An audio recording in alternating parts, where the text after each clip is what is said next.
Good evening बच्चों। आज हम लोग क्लास 10th और ये टॉपिक 12th में भी है। 10th और 12th का एक इंपॉर्टेंट टॉपिक है मिरर, दर्पण के बारे में पढ़ेंगे। दर्पण क्या होता है, what is the meaning of mirror, mirror किसे कहते हैं, इसके बारे में हम लोग पढ़ने वाले हैं। तो दर्पण की सबसे अच्छी परिभाषा होगी कि जो मिरर होता है, mirror is the good reflector of light. Mirror एक ऐसा चीज होता है जिस पर कोई भी लाइट अगर इंसिडेंट होती है तो लगभग वो 100% क्या होती है, रिफ्लेक्ट हो जाती है। तो दर्पण यानी प्रकाश का एक अच्छा परावर्तक, प्रकाश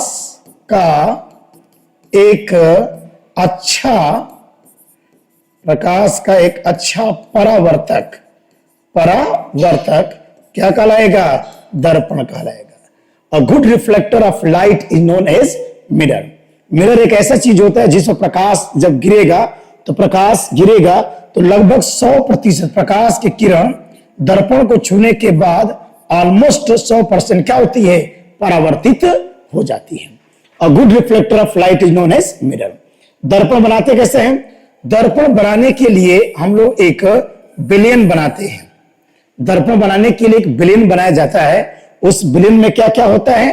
तो उस विलयन में होता है फॉर्मल्डिहाइड, HCHO, फॉर्मल्डिहाइड होता है।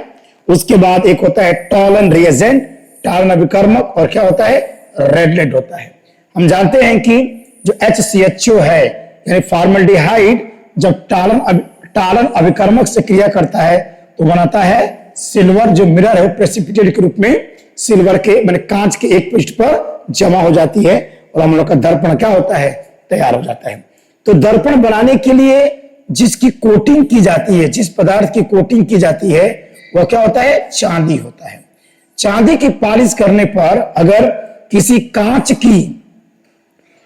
की एक सतह पर यदि चांदी की पॉलिश कर दिया जाए तो क्या बन जाएगा, दर्पण बन जाता है।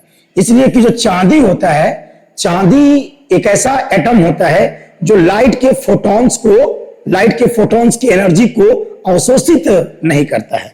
क्यों नहीं करता है, इसका नील्स बोर एटॉमिक मॉडल इसकी व्याख्या करेगा ऐसा क्यों होता है। तो दर्पण बनाने के लिए क्या करेंगे, हम एक कांच लेंगे और अगर कैसे क्या लेंगे, कांच, ग्लास लिया जाएगा, एक ऐसा ग्लास। दर्पण बनाने के लिए सबसे पहले हम एक पारदर्शी माध्यम लेंगे। पारदर्शी माध्यम जो यानी एक ऐसा माध्यम जो पारदर्शी हो और क्या हो, होमोजीनियस हो। तो जब किसी भी एक पारदर्शी और होमोजीनियस समांगी माध्यम जैसे कांच के एक सतह पर अगर चांदी की कलई कर दिया जाएगा तो क्या बन जाएगा, दर्पण हम लोग का बन जाता है। तो दर्पण बनाने के लिए हम लोग सिल्वर की पॉलिश करते हैं, सिल्वर की पॉलिश करेंगे। अब क्या करेंगे, दर्पण के जरा प्रकार देख लेते हैं। दर्पण कितने प्रकार का होता है? तो दर्पण को अगर क्लासिफाई करेंगे तो दर्पण जनरली दो प्रकार का होगा। एक होगा समतल दर्पण, एक होता है समतल दर्पण और एक होता है गोलीय दर्पण, एक होता है गोलीय दर्पण। अंग्रेजी में क्या बोलेंगे इसको, प्लेन मिरर। ये हो जाएगा प्लेन मिरर और ये हो जाएगा स्फेरिकल मिरर। स्फेरिकल मिरर होता है, स्फेरिकल मिरर हो जाएगा। फिर स्फेरिकल मिरर दो भागों में बांट दिया जाएगा। एक हो जाएगा उत्तल दर्पण और एक हो जाएगा अवतल दर्पण। अंग्रेजी में इसको बोलते हैं कॉन्वेक्स मिरर। ये हो जाएगा कॉन्वेक्स मिरर और ये हो जाएगा कॉनकेव मिरर आपका बनता है। ओके, तो प्लेन मिरर तो सिंपल है। प्लेन मिरर कैसे बनाएंगे, तो प्लेन मिरर बनाने के लिए क्या करेंगे कि जब एक समतल कांच हो जो समांगी भी हो और उसके एक सतह पर अगर चांदी की कलई कर दिया जाएगा, चांदी की पॉलिश कर देंगे तो हम लोग का समतल दर्पण क्या होगा, बन जाएगा। आपके घरों में जो दर्पण होते हैं इसमें चेहरा आप लोग देखते हैं वो क्या होता है, आपका समतल दर्पण होता है। और एक होता है गोली दर्पण। तो गोली दर्पण बनाने के लिए हम लोग क्या लेते हैं, खोखला कांच लेंगे, खोखला कांच का गोला, खोखला कांच का गोला लिया जाएगा। हेलो ना, हेलो स्फीयर लेंगे, ये खोखला कांच का गोला लेंगे और खोखला कांच का गोला लेकर के इसको कट कर दीजिए, काट दीजिए। और काट करके अगर कांच के खोखले गोले को काट करके यदि उसके भीतरी पृष्ठ पर, इनर लेयर पर, अगर अंदर वाली सतह पर चांदी की पॉलिश कर दिया जाए, दबी वाली सतह पर यदि खोखले गोले को काट करके उसके इनर लेयर पर और भीतर वाली सतह पर चांदी की पॉलिश कर दिया जाएगा, तो ये बन जाएगा उत्तल दर्पण। और यदि खोखला गोला को काट करके, खोखला गोला को काट करके उसके बाहरी पृष्ठ पर, उसके बाहरी पृष्ठ पर अगर चांदी की कलई कर दिया जाएगा तो वो बन जाएगा अवतल दर्पण। हमको पूरा डिटेल में पढ़ना है समतल दर्पण के बारे में, उत्तल दर्पण के बारे में, अवतल दर्पण के बारे में, इनके के चित्र कैसे बनते, इमेज फॉर्मेशन, दर्पण का फार्मूला पढ़ना है और न्यूमेरिकल हम लोग को सॉल्व करना है। तो एक एक करके पढ़ेंगे। सबसे पहले समतल दर्पण। समतल दर्पण क्या होता है, चलिए देखा जाए समतल दर्पण क्या होता है। समतल दर्पण के बारे में चर्चा करेंगे। प्लेन मिरर क्या हो जाएगा बेटा, प्लेन मिरर, प्लेन मिरर।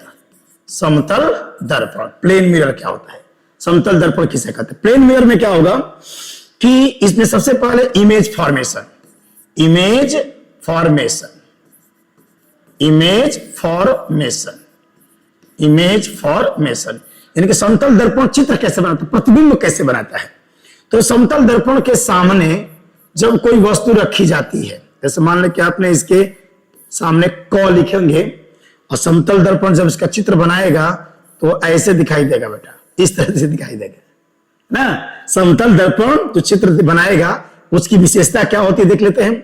समतल दर्पण जो चित्र बनाता है, समतल दर्पण चित्र जो बनाता है, ये हो गया मान ले कि वस्तु है और ये इसका क्या बेटा, प्रतिबिंब है, ये इसका प्रतिबिंब है। तो किसी समतल दर्पण द्वारा, समतल दर्पण जब किसी वस्तु का प्रतिबिंब बनाता है तो प्रतिबिंब की प्रकृति कैसे होता है, नेचर क्या होता है, nature of image, nature of image, image का नेचर कैसा होता है बेटा, नेचर ऑफ इमेज के बारे में हम लोग चर्चा करेंगे, नेचर कैसा उसका होता है। ओके, नेचर कैसा होता है, चलिए तो देख लिया जाए कैसे प्रतिबिंब बनाता है ये। तो मान लीजिए कि समतल दर्पण के सामने हमने एक वस्तु को यहां पर रख दिया, ओ, चित्र बनाइए इसका। तो एक प्रकाश किरण एकदम लंबवत जाकर के मिरर से टकराएगा, मान लीजिए एकदम 90 डिग्री पर। तो अगर 90 डिग्री पर जाके टकराएंगे तो आपतन कोण का मान क्या होगा, 0। अगर कोई प्रकाश का दर्पण पर लंबवत टकराएगी तो वो उसी पथ पर क्या होगी, वापस लौट आएगी, क्योंकि जब आई का मान 0 होगा तो आर का मान भी क्या हो जाएगा, 0 हो जाएगा। आपतन कोण 0 तो परिवर्तन कोण भी 0 होगा। और एक प्रकाश किरण को ऐसे लेके आइए, तिरछा लेके आइए, अब यहां दर्पण क्या होगा, परावर्तन आपका हो जाएगा। अब दोनों परावर्तित किरणों को, अगर देखो ये परावर्तित किरण है और ये परावर्तित किरण है, अब इनको आगे बढ़ाएंगे तो दोनों परावर्तित किरण आगे तो नहीं मिलेगी, ये आगे नहीं मिल सकती हैं, तो दोनों परावर्तित किरणों को पीछे मिलाइए। और अगर दोनों परावर्तित किरणों को हम पीछे मिलाते हैं डॉटेड करके, तो इसका प्रतिबिंब जाकर के बनेगा, ओ का इमेज कहां बनेगा, आई पर आपका बन जाएगा। अगर मैं यहां पे एक अविलंब खींच दूं, यहां पर अगर अविलंब खींच दूं, अगर ये कोण थीटा है तो ये वाला कोण भी क्या होगा बेटा, थीटा हो जाएगा। आपतन कोण बराबर क्या होगा, परावर्तन कोण, आपतन कोण बराबर परावर्तन कोण। अगर ये कोण थीटा है तो ये वाला कोण भी क्या हो जाएगा, थीटा हो जाएगा। और अगर ये थीटा है बेटा तो इसका एकांतर कोण ये थीटा और ये वाला कोण भी क्या हो जाएगा, थीटा हो जाएगा। तो जो त्रिभुज आपको दिखाई दे रहा है इस तरह से बड़ा सा एक त्रिभुज, नाम दे देगा इसका, बिंदु सी मान लेते हैं, ये ओ है और ये बेटा आई है। और अगर इस बिंदु को मैं सी मान लेता हूं तो ये वाला कोण अगर थीटा है तो ये वाला कोण भी क्या है आपका, थीटा हो गया। ठीक है, ये वाला कोण भी क्या हो गया आपका, थीटा हो गया। चलिए अगर देख लिया जाए तो अगर ये त्रिभुज थीटा है तो ये वाली भुजा इस वाली भुजा के क्या होगा, बराबर हो जाएगा। और ये वाला क्या हो जाए, देखिए अगर ये थीटा थीटा दो कोण बराबर हो गया, ये भुजाएं बराबर होंगी, ये क्या हो गया कॉमन हो गया, ये 90 ये 90, कुल मिलाकर ये दोनों त्रिभुज आपस में क्या होंगे, सर्वांगसम होंगे। और जब त्रिभुज सर्वांगसम हो जाएंगे तो ये वाली भुजा इस वाली भुजा के क्या होगा, बराबर हो जाएगा।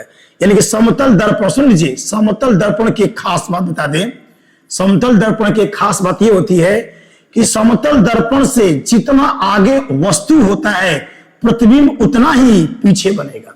यानी इसमें u जो होता है वो v के क्या होता है बेटा, बराबर होता है। अगर समतल दर्पण के सामने किसी वस्तु को 5 सेंटीमीटर आगे रखोगे तो उसका प्रतिबिंब 5 सेंटीमीटर पीछे बनेगा, है ना। यानी ये दूरी को u कहते हैं, वस्तु और दर्पण के बीच की दूरी को u कहा जाता है, और प्रतिबिंब और दर्पण के बीच की दूरी को v कहते हैं। तो समतल दर्पण के रिस्पेक्ट में u और v आपस में क्या होते हैं, बराबर होंगे, आपस में बराबर होंगे। अर्थात समतल दर्पण से जितना आगे वस्तु होगी प्रतिबिंब ठीक उतना ही पीछे बनता है। पहली विशेषता ये बन गई। अब देखते हैं नेचर, उसका क्या क्या नेचर हो सकता है। तो समतल दर्पण जो प्रतिबिंब किसी भी वस्तु का बनाता है, समतल दर्पण किसी भी वस्तु का जो प्रतिबिंब बनाता है, उस प्रतिबिंब के अंदर क्या क्या विशेषताएं पाई जाएगी। पहले नेचर, पहला विशेषता ये होगा, पहला विशेषता ये होगा कि वह चित्र जो होगा वह सीधा होता है। और अगर सीधा होगा तो क्या बनेगा, आभासी होगा। सीधा और आभासी, एक होता है आभासी प्रतिबिंब। आभासी प्रतिबिंब का मतलब वह प्रतिबिंब जो पर्दे पर प्राप्त नहीं किया जा सकता है, पर्दे पर प्राप्त नहीं किया जा सकता है। या अगर आभासी किरणों के मिलने की वजह से जो प्रतिबिंब बनेगा वो हमेशा क्या बनेगा, आभासी प्रतिबिंब बनेगा, है ना। तो इसका सीधा प्रतिबिंब बनेगा, आभासी बनेगा और बराबर बनता है, बराबर बनेगा, बराबर बनेगा। माने जितना वस्तु की लंबाई होगा उतना ही प्रतिबिंब की क्या होती है, लंबाई होता है। बहुत लोग कहते हैं कि उल्टा, उल्टा नहीं बनता है। उल्टा का मतलब होता है कि दर्पण में चित्र देखेंगे तो उल्टा नहीं, उल्टा का मतलब सिर नीचे ऊपर ऊपर हो जाएगा, ऐसा नहीं बनाता है। समतल दर्पण चित्र जो बनाता है वो उल्टा नहीं बनाता है, वो सीधा बनाता है, आभासी बनाता है, बराबर बनाता है। लेकिन उसमें एक काम करता है, लैटरल इन्वर्सन पाया जाएगा। माने अगर आप दायां हाथ उठाएंगे तो वो अपना बायां हाथ उठाएगा। लैटरल इन्वर्सन, पार्श्व परिवर्तन, यानी कि समतल दर्पण चित्र बनाएगा उसमें पार्श्व परिवर्तन पाया जाएगा, पार्श्व परिवर्तन पाया जाता है, पार्श्व परिवर्तन, लैटरल इन्वर्सन, लैटरल इन्वर्सन। यानी कि देखिए इधर जो हिस्सा इधर बाईं तरफ था वो हिस्सा दाएं तरफ चला गया। देखिए इसका जो बाईं तरफ हिस्सा है वो इधर दाईं तरफ चला गया, और जो दाईं तरफ है वो आपका बाईं तरफ आ गया। तो समतल दर्पण में जब चित्र को देखते हैं तो प्रतिबिंब आपका बनता है सीधा, आभासी और बराबर, और उसमें लैटरल इन्वर्सन पाया जाएगा। माने आपका पूरा दायां हिस्सा बायां हो जाएगा, बायां हिस्सा दायां हो जाएगा। आप दायां हाथ उठाएंगे तो आपका इमेज वाला बायां हाथ उठाएगा, है ना। यानी पार्श्व परिवर्तन, है ना, बीच में से फाड़ दीजिए और उल्टा कर दे, दायां वाला बाएं और बाएं वाला दायां चला जाता है। इसको बोलते हैं लैटरल इन्वर्सन कहा जाता है। तो कहा गया कि समतल दर्पण जो चित्र बनाता है वो कैसा होता है, समतल दर्पण जो चित्र बनाता है वो कैसा होता है, तो ध्यान रखिएगा, सीधा, आभासी, बराबर और पार्श्व परिवर्तन उसमें पाया जाएगा। लैटरल इन्वर्सन पाया उसमें जाता है, लैटरल इन्वर्सन हो जाएगा उसमें, लैटरल इन्वर्सन पाया जाएगा, लैटरल इन्वर्सन, ठीक बेटा, लैटरल इन्वर्सन पाया जाएगा, पार्श्व परिवर्तन के अंतर्गत उसमें पाया जाता है। चलिए ठीक है। तो समतल दर्पण, अच्छा एक और खास बात, दर्पण से जितना आगे वस्तु होगा प्रतिबिंब उतना ही पीछे बनता है। अब देखेंगे समतल दर्पण के अंदर क्या क्या विशेषताएं पाई जाती है। समतल दर्पण की विशेषता नंबर 1, समतल दर्पण के अंदर विशेषता यह होती है कि समतल दर्पण जो चित्र बनाता है, क्या क्या पढ़े हो, वह सीधा बनाता है, आभासी बनाता है, बराबर बनाता है, और उसमें क्या होता है, पार्श्व परिवर्तन होता है, पार्श्व परिवर्तन होता है, पार्श्व परिवर्तन होता है। और विशेषता क्या होगी? और विशेषता कि इसमें u बराबर क्या होता है? v होता है। u बराबर क्या होगा? v होगा। और अगर u v के बराबर होगा तो इसकी फोकस दूरी क्या हो जाएगी? समतल दर्पण की फोकस दूरी, बहुत इंपॉर्टेंट क्वेश्चन है। समतल दर्पण की फोकस दूरी क्या होती है? समतल दर्पण की फोकस दूरी क्या होगी? ये बहुत पूछता है, समतल दर्पण की फोकस दूरी। वैसे हम लोग फार्मूला पढ़ते हैं लेंस दर्पण के लिए, 1/f बराबर 1/v प्लस 1/u होता है। अगर मान लीजिए, अगर इसको इस फार्मूले से समझाएं तो वस्तु यहां पर आप रखे हैं, कोई वस्तु क्या रखे? इधर रखे हैं क, और इसका चित्र क्या बन रहा है बेटा? इधर आपका चित्र बन रहा है। तो ये हो जाएगा u हो जाएगा बेटा, और ये क्या हो जाएगा? आपका v हो जाएगा। जब हम दर्पण के न्यूमेरिकल लगाते हैं तो एक चिन्ह परिपाटी नियम लिया जाता है कि जो भी दर्पण के बाईं तरफ वस्तु होती है उसको माइनस मानते हैं। माने यहाँ पे u का मान क्या होगा? माइनस के u, और v का मान क्या हो जाएगा? प्लस के v। इस फार्मूले में रख दीजिए तो हो जाएगा 1/f बराबर 1/v माइनस 1/u हो जाएगा। अच्छा, u और v आपस में क्या है? बराबर है, तो 1/f बराबर 1/v माइनस 1/v यानी कि 0। तो 1/f बराबर क्या हो जाएगा? 0/a, यानी कि f बराबर 1/0 यानी क्या हो जाएगा? अनंत हो जाएगा। तो ध्यान रखिएगा बेटा, समतल दर्पण की फोकस दूरी क्या होती है? अनंत होती है। समतल दर्पण की फोकस दूरी अनंत होती है, इसको दिमाग में रखिएगा। समतल दर्पण की फोकस दूरी अनंत हो जाएगी। इधर क्लियर? समतल दर्पण की फोकस दूरी इनफाइनाइट हो जाएगा। अब देख लेते हैं और क्या क्या विशेषता समतल दर्पण में पाई जाएगी। समतल दर्पण के अंदर और क्या विशेषता पाई जाएगी?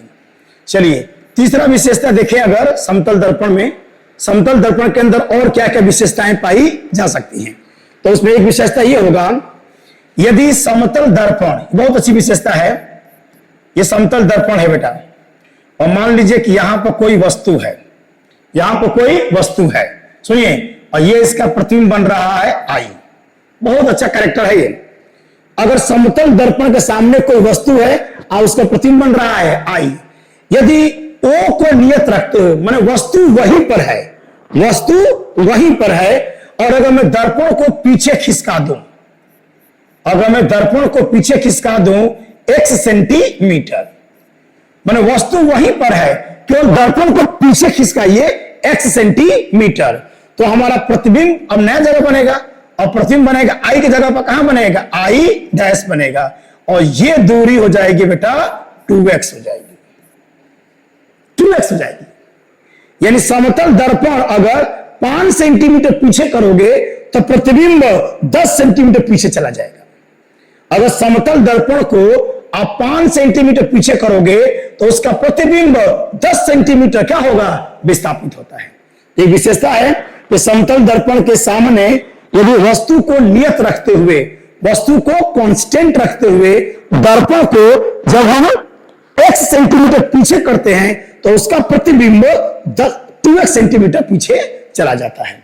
और ऐसा क्यों होता है इसके बारे में आसानी से हम अध्ययन कर सकते हैं। क्यों ऐसा होता है इसके बारे में हम लोग पढ़ सकते हैं। ठीक बेटा, चलिए इसको चाहो तो सिद्ध भी कर सकते हो, इसको प्रूफ भी कर सकते हो। अगर इसको प्रूफ करना चाहो कि ऐसा क्यों होता है तो मैं इसको प्रूफ करके दिखा देता हूं। देख लीजिए कैसे, इसको मैं प्रूफ करके दिखा देता हूं बेटा क्यों ऐसा होता है। देखिए मान लीजिए यहां पर वस्तु था, वस्तु, और यहां इसका क्या बना हुआ है? प्रतिबिंब बना हुआ है। अगर ये दूरी, मान लीजिए अगर ये दूरी y है, यहां से लेके यहां तक की दूरी में y मानता हूं, तो ये दूरी भी कितना होगा बेटा? y होगा। ध्यान दीजिएगा, ये भी दूरी कितना हो जाएगा? y हो जाएगा। क्योंकि समतल दर्पण की विशेषता है कि समतल दर्पण के सामने जितना दूरी पर वस्तु होता है प्रतिबिंब उतना ही पीछे उसका बनता है। एकदम क्लियर है। अब क्या करिए, दर्पण को आप पीछे खिसका दीजिए। अब दर्पण को एक नए लोकेशन पर लीजिए। अब दर्पण का नया लोकेशन यहां पर आ गया। कितना मैंने खिसकाया पीछे बेटा? x सेंटीमीटर मैंने पीछे खिसका दिया है। और दर्पण जब खिसकाओगे तो हमारा प्रतिबिंब खिसक जाएगा। अब हमारा प्रतिबिंब हो जाएगा बेटा, मान लेते हैं कहां पर, आई डैश हो गया, आई डैश हो गया। अब हमारा समतल दर्पण यहां पहुंच चुका है। अब ये बताइए यहां से, अब इस वस्तु से इसकी दूरी यहां से लेके यहां तक दूरी हो जाएगा y प्लस कितना हो जाएगा, x हो जाएगा। अरे दर्पण यहां पहुंच चुका है और दर्पण से वस्तु की दूरी y प्लस x।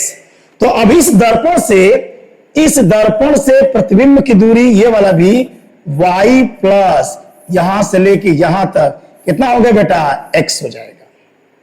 वहां से लेके यहां तक x हो जाएगा। हमें क्या चाहिए, हमें चाहिए आई डैश चाहिए, आई डैश का मान आपको निकालना है। जब देखना बेटा कितना अच्छा क्वेश्चन है। आई डैश का मान आप निकाल सकते हो।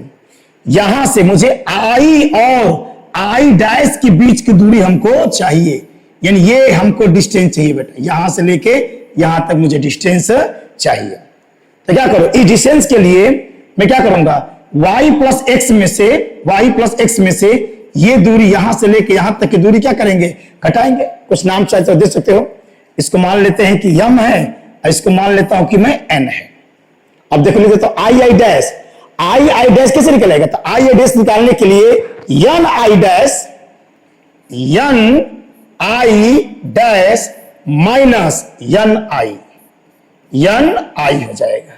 चलिए n आई डैश कितना बेटा, n से लेके आई डैश तक y प्लस एक्स है, ये हो जाएगा y प्लस एक्स और माइनस घटा दीजिए n आई।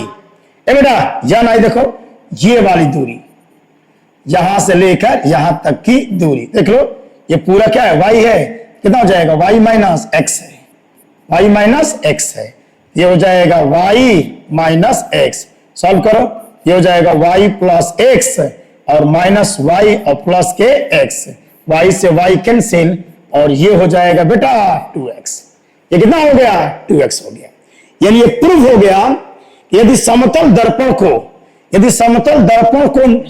दर्पण के सामने किसी वस्तु को नियत रखते हुए यदि दर्पण को x सेंटीमीटर पीछे खिसकाओगे तो उसका प्रतिबिंब 2x सेंटीमीटर पीछे खिसक जाएगा। मैंने दर्पण पीछे हटेगा 5 सेंटीमीटर तो प्रतिबिंब पीछे हटेगा 10 सेंटीमीटर। इसको दिमाग में रखिएगा ध्यान से, ओके। इसको बढ़िया समझ लीजिएगा क्या है। तीसरी विशेषता हो गई। एक और देखते हैं चौथी विशेषता में यह हो गया कि मान लीजिए कि एक समतल दर्पण है और समतल दर्पण से मान लीजिए कि एक कोई वस्तु है O और इसका प्रतिबिंब कहां बन रहा है, इसका प्रतिबिंब बन रहा है I पर। O का प्रतिबिंब कहां बन रहा है, I पर। एकदम वही चीज है, एकदम सेम चीज। ये हो गया Z और ये हो गया Z। अब क्या करिए, आपतित किरण को नियत रखते हुए दर्पण को घुमा दीजिए, दर्पण को घुमाइए। अब समतल दर्पण की एक नई पोजीशन हमने ले लिया, समतल दर्पण की एक नई पोजीशन मैंने ले लिया और वो नई पोजीशन है बेटा Z और Z डैश। कितना घुमा दिया मैंने, थीटा कोण पर घुमा दिया। दर्पण को मैंने थीटा कोण पर घुमा दिया। अब दर्पण जब घुमाओगे तो हमारा प्रतिबिंब अब दूसरी जगह बनेगा, I डैश पर बनेगा। और नियम यह है कि जब अगर समतल दर्पण को थीटा अंश के कोण पर रोटेट करोगे तो हमारा प्रतिबिंब घूम जाएगा टू थीटा अंश के कोण पर। ये भी एक अच्छी विशेषता है समतल दर्पण में कि समतल दर्पण में यदि कोई वस्तु को समतल दर्पण में आपतित किरण को नियत रखते हुए यदि समतल दर्पण को थीटा अंश के कोण पर घुमाओगे तो प्रतिबिंब घूम जाएगा 2 थीटा पर घूमेंगे। माने अगर ये कोण 30 अंश होगा, ये कितना हो जाएगा, 60 अंश का हो जाएगा। यह भी एक बहुत अच्छा कैरेक्टर है, चौथी विशेषता समतल दर्पण के अंदर। और देख लेते हैं और विशेषता देखिए, पांचवा देख लेते हैं। नंबर 5, पांचवा विशेषता क्या है, तो पांचवा विशेषता यह हो जाएगा कि यदि समतल दर्पण के सामने कोई वस्तु अगर जा रहा है u स्पीड से, माने समतल दर्पण के सामने अगर आप भागोगे u स्पीड से, समतल दर्पण के सामने आप दौड़ोगे u स्पीड से अगर भागोगे तो उसका प्रतिबिंब दोगुना स्पीड से आता हुआ क्या होगा, प्रतीत होता है। जैसे अगर U है तो इसका जो प्रतिबिंब होगा I, ये भी आएगा किससे? U से। अगर इसका मैं सापेक्ष वेग निकाल दूं, अगर मैं इसका सापेक्ष वेग निकाल दूं बेटा, हो जाएगा U प्लस के U, यानी क्या हो जाएगा? 2U हो जाएगा। इसका मीनिंग होगा कि अगर कोई वस्तु दर्पण के सामने, अगर दर्पण के सामने आप जिस वेग से जा रहे हो उसके दोगुना वेग से आपका प्रतिबिंब आता हुआ प्रतीत होगा। माने अगर वस्तु का वेग U है, और कहा जाए कि वस्तु का वास्तविक वेग अगर U है, तो प्रतिबिंब का आभासी वेग, उसका आभासी जो वेग होगा वो कितना हो जाएगा? 2U हो जाएगा। जिस वेग से आप दर्पण की तरफ भागोगे उसके दुगुना स्पीड से प्रतिबिंब आता हुआ प्रतीत होता है, वो सापेक्ष वेग 2U हो जाता है। Is it clear? चलिए नेक्स्ट देख लेते हैं। क्वेश्चन नंबर, ये हो गया 5 विशेषता हो गई। अब आइए बेटा 6वां विशेषता पर। 6वां विशेषता क्या है? समतल दर्पण कि अगर आप मान लीजिए कि सामने कोई वस्तु, कोई व्यक्ति है, तो अगर समतल दर्पण के सामने कोई व्यक्ति है तो अपना पूरा चित्र देखने के लिए कम से कम दर्पण की कितनी हाइट होनी चाहिए? माने कितने हाइट, दर्पण कितना रहा जाए कि कोई वस्तु, यानी कहने का मतलब है कि अगर ये व्यक्ति है बेटा, ये कोई व्यक्ति है, तो एक व्यक्ति अपना पूरा चित्र देखने के लिए कम से कम दर्पण की लंबाई क्या होनी चाहिए ना? ऐसे दर्पण की वह लंबाई बताइए कि यह व्यक्ति उस दर्पण में पूरा चित्र को क्या करे बेटा? देख पाए। पूरा चित्र देखने के लिए उसकी हाइट क्या होनी चाहिए? तो अगर व्यक्ति की हाइट h है, व्यक्ति की हाइट क्या है बेटा? h है, तो इसकी हाइट हो जाएगा कितना? h/2। ये प्रूव हो जाएगा मैथ से। यानी कि अगर 6 फीट का आदमी है बेटा, तो 6 फीट के आदमी को अपना पूरा प्रतिबिंब देखने के लिए कम से कम 3 फीट का मिरर होना चाहिए। रिपीट अगेन, क्या बोल रहा हूं? 6 फीट के आदमी को अपना पूरा चित्र देखने के लिए कम से कम हाइट का आधा 6 फीट का आदमी है, तो 6 फीट के आदमी को अपना पूरा चित्र देखने के लिए कम से कम जो मिरर की जो लंबाई है वो 3 फीट का होना चाहिए। यानी कि मिरर की जो न्यूनतम लंबाई होगी वह मनुष्य की हाइट का क्या होगा? आधा होगा। 6 फीट के आदमी को अपना पूरा चित्र देखने के लिए कम से कम 3 फीट का मिरर आपको लगाना होगा। अच्छा, कितनी चौड़ाई चाहिए? कम से कम मिरर का थिकनेस, ये तो लंबाई हो गया, ये तो दर्पण की लंबाई हो गई। दर्पण की लंबाई कितनी होनी चाहिए अपना पूरा चित्र देखने के लिए? h/2, माने मनुष्य की हाइट का आधा अगर है तो उस दर्पण में उस व्यक्ति का पूरा चित्र दिखाई देगा। लेकिन कितना चौड़ा होना चाहिए? कम से कम मान लो दर्पण की चौड़ाई क्या होनी चाहिए? दर्पण की चौड़ाई भी चाहिए ना, दर्पण कितना चौड़ा होना चाहिए? दर्पण की चौड़ाई क्या होनी चाहिए? यह भी इंपॉर्टेंट है बेटा। मान लीजिए कि दर्पण की लंबाई तो पता चल गया कि दर्पण की लंबाई कितना होगा? h/2 होगा।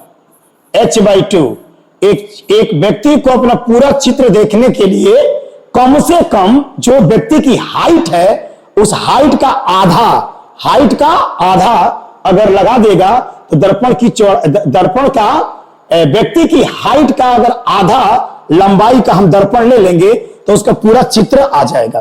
कम से कम कितनी उसकी चौड़ाई होनी चाहिए? कम से कम दर्पण की चौड़ाई दर्पण की न्यूनतम चौड़ाई, दर्पण की न्यूनतम चौड़ाई क्या होनी चाहिए?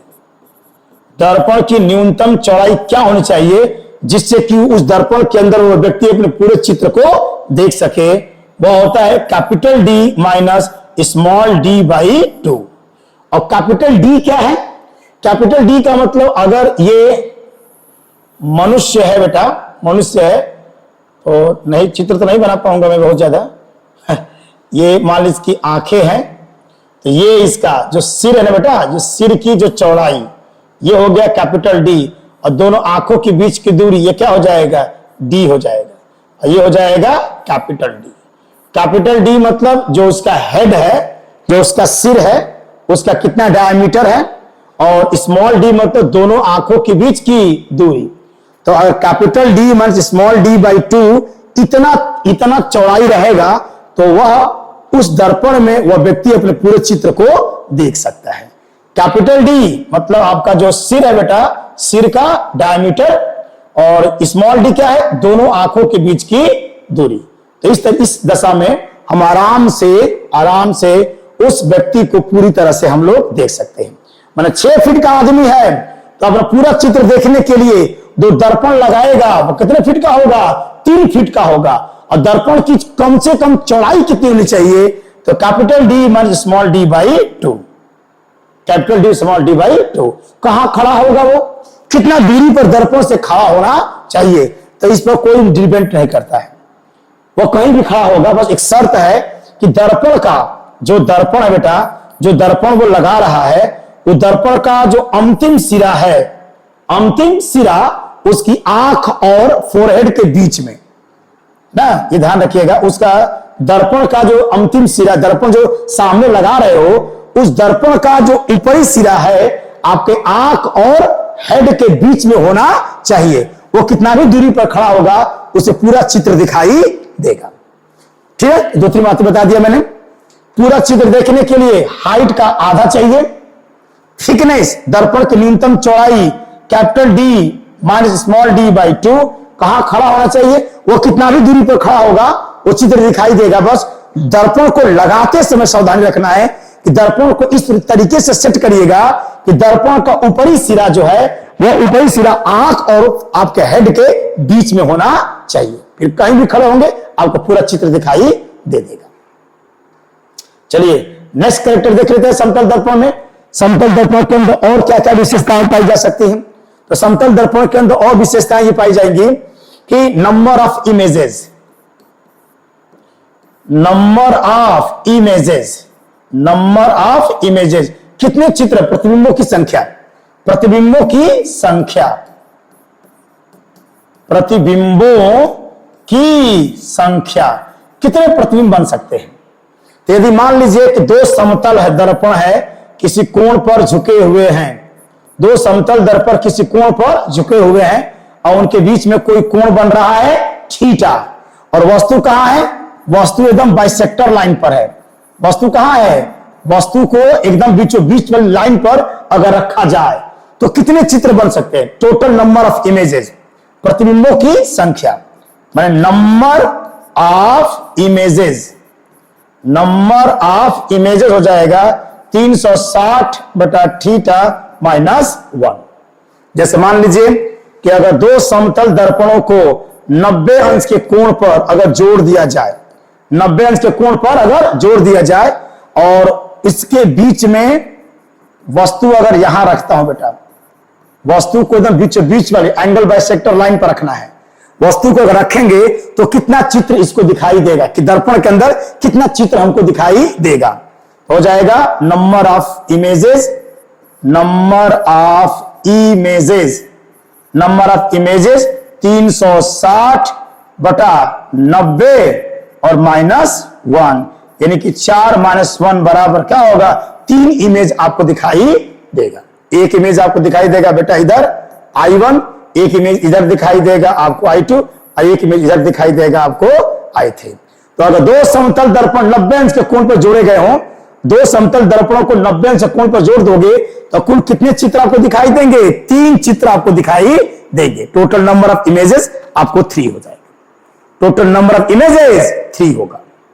ठीक है, चलिए अगर मान लीजिए कि 2 समतल दर्पण है, एकदम एक दूसरे के समांतर है, एक दूसरे के समांतर। जैसे आप सैलून में 2 दर्पण आमने सामने रखे जाते हैं अगर दो दर्पणों के बीच में कोण कितना बन जाए, 0 अंश का बन जाए, और इसके बीच में अगर किसी वस्तु को आप रखोगे बेटा, है वस्तु को देखो तो यहां प्रकाश जाकर टकरा के फिर इधर जाएगा, फिर टकरा के इधर जाएगा, फिर इधर जाएगा, यानी कि अनंत प्रतिबिंब आपको प्राप्त होगा। कैसे? नंबर ऑफ इमेजेस देख लीजिए, नंबर ऑफ इमेजेस, कितने प्रतिबिंब बनेंगे, तो 360 बटा थीटा माइनस 1, तो 360 बटा 0 माइनस 1 यानी कि अनंत माइनस 1, यानी कि क्या होगा, अनंत चित्र आपको दिखाई देंगे। तो दो समतल दर्पण अगर बिल्कुल आमने सामने हैं और उनके बीच में किसी वस्तु को रखोगे तो हमको इनफाइनाइट इमेजेस प्राप्त होंगे, इनफाइनाइट इमेजेस प्राप्त हो जाएंगे। और देख लीजिए, अगर मान लीजिए कि 60 अंश के कोण पर जोड़े जाएं, अगर दो समतल दर्पणों को 60 अंश के कोण पर जोड़ दिया जाए और इनके बीचों बीच में अगर वस्तु को रखे जाए तो कितने प्रतिबिंब बनेंगे, कितने प्रतिबिंब दिखाई देंगे? Number of images, number of images, कितने चित्र टोटल दिखाई देंगे, तो 360 बटा 60 माइनस 1 कितना हो जाएगा, 6 माइनस 1, यानी कितना बनेंगे, 5 इमेजेस आपको दिखाई देंगे। टोटल नंबर ऑफ इमेजेस कितने हो जाएंगे, 5 हो जाएंगे। तो ये रहे समतल दर्पण की कुछ महत्वपूर्ण विशेषताएं, समतल दर्पण की कुछ महत्वपूर्ण विशेषताएं हैं जिनके आधार पर हम लोग कुछ न्यूमेरिकल्स को सॉल्व करेंगे। देखिए आपके सिलेबस में ज्यादा इंपॉर्टेंट क्या बेटा, गोलीय दर्पण। गोलीय दर्पण को एकदम डीपली स्टडी करना है, गोलीय दर्पण के बारे में एकदम अध्ययन करेंगे हम लोग, डीपली हम लोग पढ़ने वाले हैं, है ना। तो गोलीय दर्पण के बारे में पढ़ेंगे, गोलीय दर्पण क्या होता है, ठीक है। और गोलीय दर्पण के बारे में हम लोग लेक्चर लेंगे, कल लेंगे बेटा। तो कल का लेक्चर होगा गोलीय दर्पण क्या है, गोलीय दर्पण के बारे में एकदम एक एक परिभाषा पढ़ेंगे, गोलीय दर्पण से संबंधित परिभाषाएं, हाँ, जैसे गोलीय दर्पण क्या होता है, दर्पण कैसे बनेगा, पोल किसे कहते हैं, पोल ध्रुव क्या होता है, सेंटर ऑफ कर्वेचर क्या है, फोकस बिंदु क्या है, फोकल लेंथ क्या है, चित्र कैसे बनता है, और उसके बाद सबसे मोस्ट इंपॉर्टेंट है दर्पण के परावर्तन का सूत्र। दर्पण के परावर्तन, दर्पण के परावर्तन का सूत्र हम लोग पढ़ेंगे बेटा, वो है 1/f बराबर 1/v प्लस 1/u। इस सूत्र का निगमन करेंगे, डेरिवेशन, ये बहुत इंपॉर्टेंट है इस फार्मूले का डेरिवेशन। उसके बाद एक लीनियर मैग्निफिकेशन होता है, लीनियर मैग्निफिकेशन m बराबर क्या होता है, i बटा o यानी कि माइनस के v बटा u। इसके बारे में पढ़ेंगे कि what is the meaning of linear magnification, linear magnification क्या जानकारी देता है ना, और जो लीनियर मैग्निफिकेशन से हमको क्या क्या मैसेज प्राप्त होता है, इसके बारे में हम लोग अध्ययन करने वाले हैं, ठीक है बेटा। कल का लेक्चर होगा एक बहुत इंपॉर्टेंट लेक्चर, गोलीय दर्पण, और गोलीय दर्पण से संबंधित सारी परिभाषाएं पढ़ेंगे, इमेज फॉर्मेशन और उसके फार्मूले का डेरिवेशन। तो कल मैं एक लंबा लेक्चर लूंगा, एकदम बी रेडी, हमेशा खुश रहिए, मन लगा के पढ़ते रहिए, बी हैप्पी, ठीक है बेटा।